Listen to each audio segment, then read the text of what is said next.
To salue basantu nyonso na kombo na Yesu. Tikete kimia na nkolo Yesu.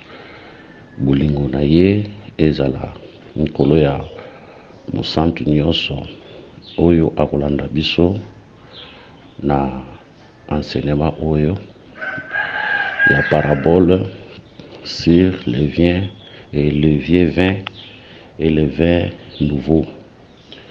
Ça va te bonner, Seigneur, te péché, merci, bénis ce temps, que ta grâce et accompagner Bisso, du début à la fin, nous sommes Munguna, te déclarons l'essence au nom de Jésus, parle-nous, enseigne-nous, au nom de Jésus, Amen. Dans Luc, chapitre 5, verset 36 à 39, il leur dit aussi une parabole, personne ne déchire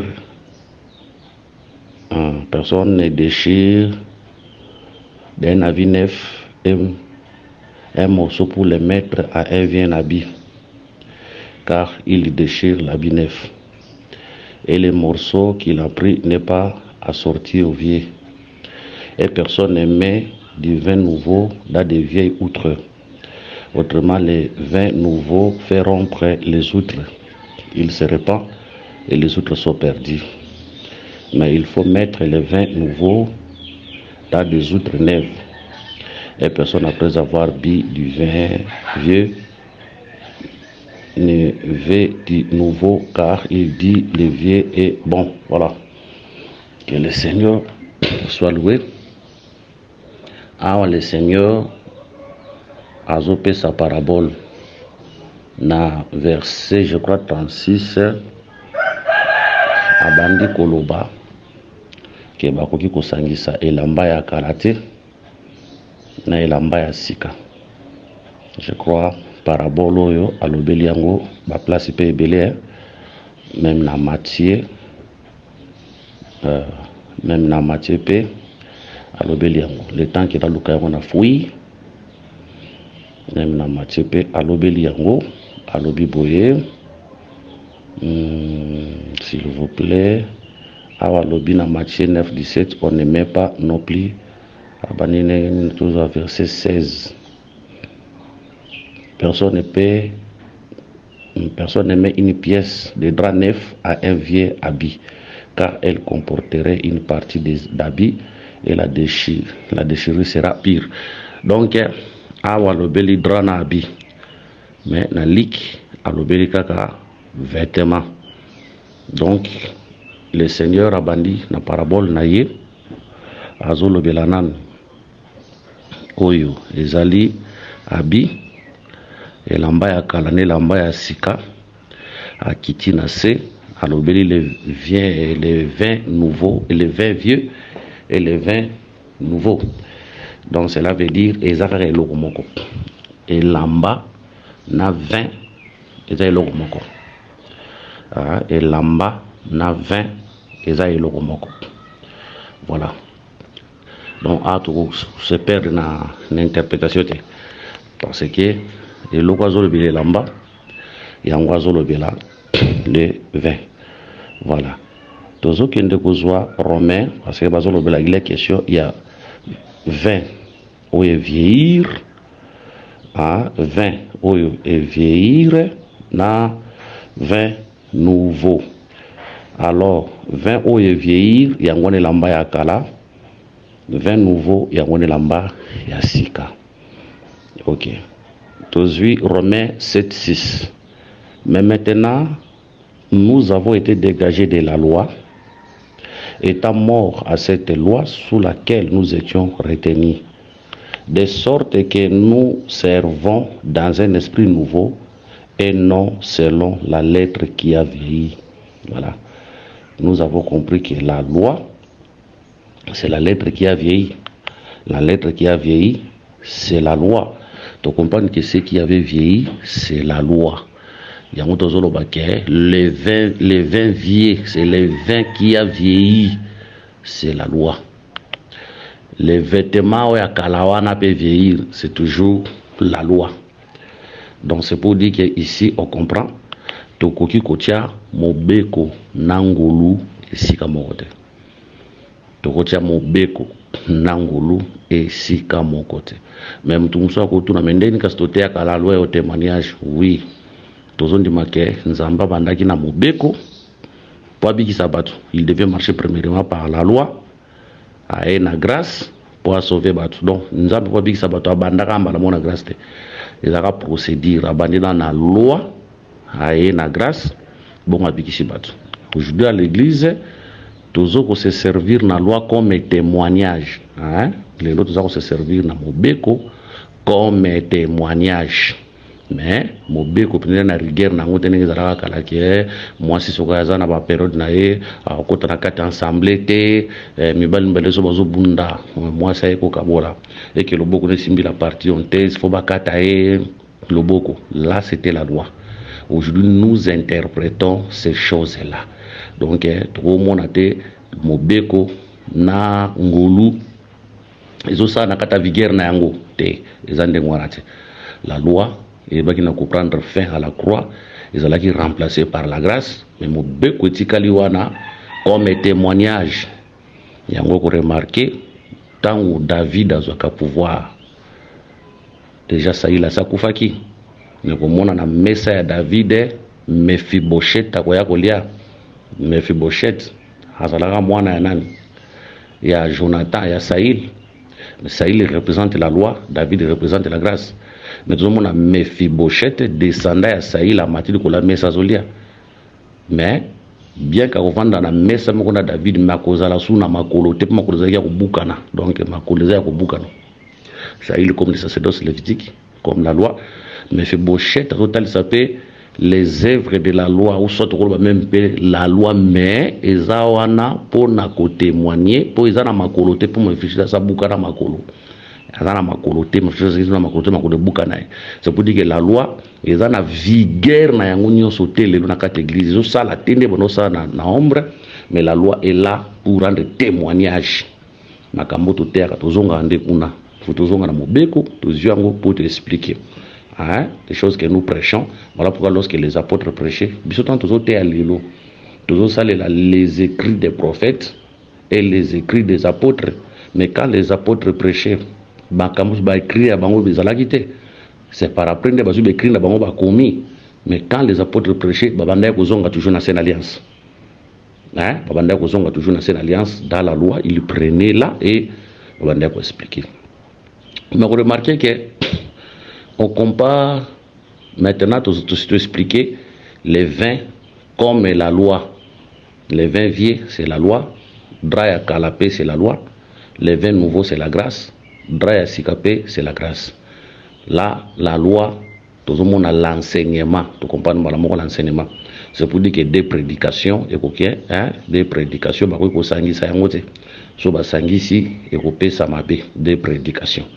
Voilà, tu comprends. Bon. Par là, nous avons compris que la prédication est comparable à un vêtement.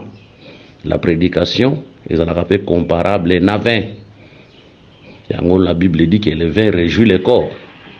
Le cœur, plutôt, le vin réjouit le cœur. Il y a remarqué lorsque la parole de Dieu est prêchée, parce que dans le vin, on a lorsque la parole de Dieu est prêchée comme le vin, alléluia, amen, que Dieu soit loué. Tu moutako kamata komina na niveau même kamata lupangu na epone sexualité mona kia pesa ko motei. Pona sexualité moutako kamata mutu kanabi na semengo pona makamwanza pona église poko sombelo hôtel na bonne église. Donc le vin réjouit les cœurs, c'est ça la parole qui réjouit les cœurs lorsque n'oubliez pas aussi que le vin ceux qui mutameli yango mutalangwaka atabo lobeli ya langwa konkotambola ndenga lingi. C'est pour dire que la parole de Dieu tant que yoka yango lokola masanga elangwi sakabiso olangwe malubanzam ataba parana lo bazalaki ba musulman ba ebisio ke lokolo ndi militaire toko futelo su minerval te omona muntu alangwe lo banza mandimi na ye parce que ça langwe na elitea alangwe na elitea yango tant to zonga na sen alliance. La loi disait okofuka meleke kote okosala boete lokola ba Daniel balangwa kalite ya wana wezalaka ya mobeko yango wana tango ba okende na Babylone akondima afuka melanza musute babwaka ena moto e na katele bula bakosi Shadrach, Meshach, Abednego bakundima te bafuka mileko ko boboka bango na kata moto bakundima yango. Donc la loi, hein, tant on expliquer la loi comme le vin, la grâce comme le vin et languisaka. Nous savons que la parole est languisaka. Muto andimi militaire sur le photo mona ya langwa. Bon muto langwe akoma kotambola lokola batu nyonso te, amona rappel lokola batu nyonso te. Ça peut dire que quand l'enseignement entre dans notre vie, ça peut changer mon nabiso et changer ta mon nabiso. Tout y kalaka lokola tuni to zalagite, to komona lisusu ndenge batamukili bazomona te donc batamukili ba osepela na ngoso to osepela na ngote. Marche nabiso ko sepelisa so batamukili te. Inutile de dire que nous avons l'évangile éternel, mais marche nabiso so ke kokanika na marche ba païen parce que muto langwe atambola ka marque atambola susu ndenge mona batnyo sote. Que le Seigneur nous bénisse. On compare encore la parole de Dieu à Oatomoni na vêtements. Or, les vêtements servent pour couvrir le corps. Les vêtements servent pour couvrir le corps. Donc, mon toit a un vêtement, bah on mona bolumbu na été. Mais mon toit a un vêtement, bolumbu na été mona. Les vêtements couvrent le corps. Même devant le froid, les vêtements couvrent le corps. Même devant le froid, c'est pour dire que la parole, c'est pour dire que les vêtements couvrent le corps, c'est pour dire que la parole autonomie et la protection nabiso et la défenseur nabiso. Quand le froid est là, la parole te protégera. C'est pour dire que devant l'état difficile, la parole nous protège comme vêtements. Et puis muto aza ne lambate bolumle comme on a mis sur la base. Qu'on parlait de la nudité, qu'on parlait de la honte, qu'on parlait du péché. C'est pour dire que la parole de Dieu est à Kanakata vie nabiso potobi que la souvi à l'issumute. Donc, les habits parlent aussi sur les bonnes œuvres. C'est pour dire que la parole que nous pratiquons, ils ont mis ça la malam pour nabiso. Mis ça la malam to salaka, ils ont regardé par rapport à la parole et s'engagé la parole. Voilà. Que le Seigneur Jésus-Christ vous bénisse. Mais bazo que nous ça que bakoki jamais ko sangisa masanga ya kala s'il vous plaît tous yango like ndabi ke bakoki ko sangisa masanga elamba ya kala te na elamba ya sika. Awa Luc 7:37 et personne ne peut s'il vous plaît. Luc 7:36 il leur dit aussi une parabole, personne ne déchire d'un habit neuf et d'un morceau pour le mettre à un vieux habit, car il déchire l'habit neuf et le morceau qu'il a pris n'est pas assorti au vieux. Cela veut dire lamba ya kala, ne lamba ya sika, bako sangisa ngote. So ba sangisi lamba ya kala, lamba ya sika, okomona eko déchirer ou eza lamba ya sika. Donc awa ezaka pona kotalisa biso tout simplement que on ne peut pas mélanger les deux enseignements ensemble. La loi et la grâce et koki ko vanda esika mokote. Et loko yo soki tozwi nde tolobaki bantoma bande kozonga na ancienne alliance soki tozongi je crois na mukanda ya Lévitique si je ne me trompe pas 19 verset 19. Vous observerez mes rois, tu n'accoupleras point des bestiaux de deux espèces différentes. Tu n'assemenceras point ton champ de deux espèces de semences et tu ne porteras pas un vêtement tissé de deux espèces de fils. Ah, nzamba zolo ba ona ndenge mususu. Que na kati elanga ba ko tia ba semence mi balete. Or le champ c'est un peuple. Selon 1 Corinthiens chapitre 3 verset 9. La Bible dit que vous êtes le champ de Dieu, l'édifice de Dieu. Na kati elanga ba ko tankona mi balete, cela veut dire des enseignements. Parce que Nzamba lingaba mélange de Dieu n'est pas le Dieu de mélange. Yangwana Eli akoye bisa peuple cessez de cocher de deux côtés. Si l'Éternel est Dieu, boya nangamna. Ceux qui bala zanzambe bokene nangamna. Donc c'est pour dire que Israël comme champ, il avait deux semences na kati na bango. Nzambe nabal, l'Éternel n'a faux Dieu qui était bal.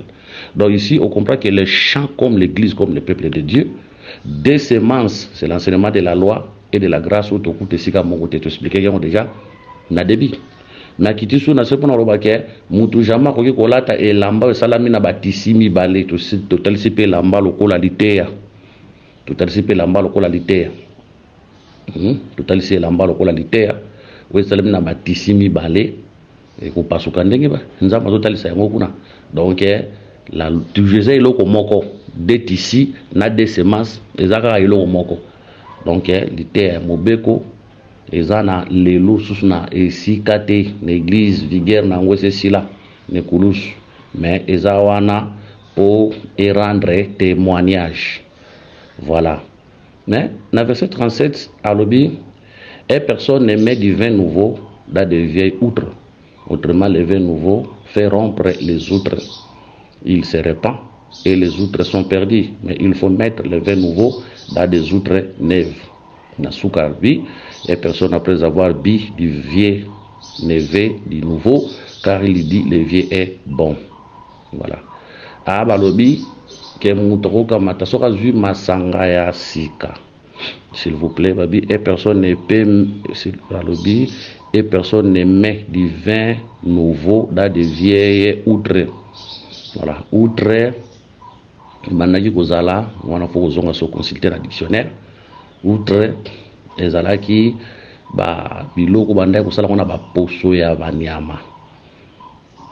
Ezala ki biloko ba vase banda kosala ngona ba poso ya nyama po bakamata bacha kaswa vin na kati to iloko moko ya kolia bomba na kati wana. C'est ça. Donc outre ezalaki quelque chose pour la récipient to koloba to iloko moko banda kosala ngona poso ya banyama. Maintenant balobi ke na outre ya kala bakocha vin ya kala, na outre ya sika bakocha vin ya sika. Posoki outre ya sika kotina vers si que continue outre ya kala et kopanzana. To expliquer déjà les vins vieux et les vins nouveaux comme l'enseignement de la loi et l'enseignement de la grâce. Outre maintenant où Seigneur contenir vin, ils ont représenté les hommes. Pour toujours outre comme les vases. Ils ont eloko moko. Outre awa na vase, ils ont bima eloko moko Seigneur contenir les vins. Mais maintenant, je vais vous vin si vous kata outre ya kala ko panzana. Donc, tozana outre ya kala. Donc, outre ya kala, ça le vieux homme. Mais tandis que outre ya sika, ça l'homme nouveau. Outre ya kala, ils ont parlé aussi le vieux homme. Outre ya sika, ils ont parlé aussi le vin nouveau. Ndango tokolobana ngwe outre ya kala et représentera le frère Moïse ozalaki na 20 vieux kati na qui était la loi. Outre ya sika et le Seigneur Jésus-Christ oyaki na 20 ya sika qui est l'enseignement de la grâce. Premièrement tolobana que outre ya kala c'est le frère Moïse ozalaki na 20 ya kala qui était l'enseignement de la loi. Outre ya sika, vous voyez, outre ya sika, ils ont mal l'église du Seigneur, et ils ont mal le Seigneur Jésus-Christ, ouais, qui n'avait un sika, vous avez l'enseignement de la grâce. Wana, tolobina no bongo. Après, tokoya kotali sape que outre yakala et représente le peuple d'Israël. Oyo bazalaki na enseignement yakala les 20 vieux qui étaient la loi. Mais tandis que outre ya sika, ils ont représenté l'église du Seigneur Jésus-Christ. Aujourd'hui, 20 à sika, qui est l'enseignement de la grâce. Nous avons dit que ceux qui vous 20 à sika, vous avez 20 à outre ya kala ko panzana. C'est pour dire que l'enseignement de la grâce aujourd'hui, ce côté yango, il n'y a pas outre ya kala, il n'y a pas un peuple d'Israël, les loups. Barundi mayangote. Et vous savez, le côté pour Nabango, Barundi mayangote. Parce que, on va dire, outre ya kala. Voilà, on va dire, outre ya kala. Mais, toujours que nous avons dit que, outre ya kala, tout le monde qui est là, outre ya kala, il y a sa moutou ya kala. L'homme, qu'est-ce que je dirais? Moutou ya kala, l'homme ancien, le vieux homme plutôt, peut outre ya sika. Les autres ça, l'homme nouveau. Voilà, c'est l'homme nouveau. Mais la Bible, les verset 39, et personne après avoir bu du vin vieux ne veut du nouveau, car il dit le vieux est bon. C'est ça, Isaka Israël. Israël, le lot a mêlé, comme Outrakala, a mêlé 20, Yakala, moyen, suba PC 20 à Sika, comme la te, pour les 20, hein, le vieux vin est bon. C'est pour dire que pour Israël, l'enseignement de la loi est malam. Jusqu'à présent, l'enseignement mobeko. Mais Israël ne peut pas goûter na vin nouveau. Ou le vin nouveau, c'est l'enseignement de la grâce. Mais jusqu'à présent, Israël a quand même un enseignement à mobeko, a boui l'enseignement de la grâce. Tu vois dire que il y a encore ça milieu à Kala.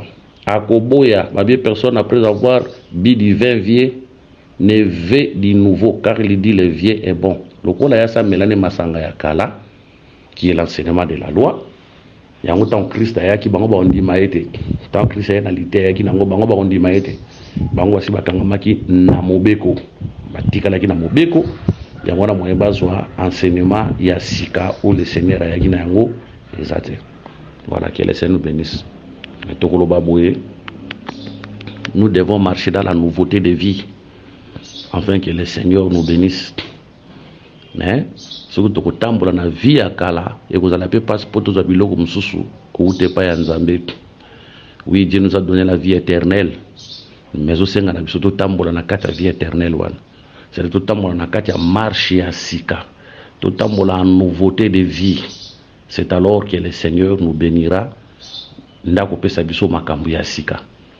Mais ce qui te la kaka na vieil homme mutao sambela mais bon moto akale kufa na nuti na kati na e vous allez pas passeport le Seigneur aille bana ko visiter hein, parce que Dieu aime celui qui les craint muto tambola na vie asika. Voilà, que le Seigneur vous bénisse. Donc vous continuez prochainement toujours avec les paraboles. Priez pour nous.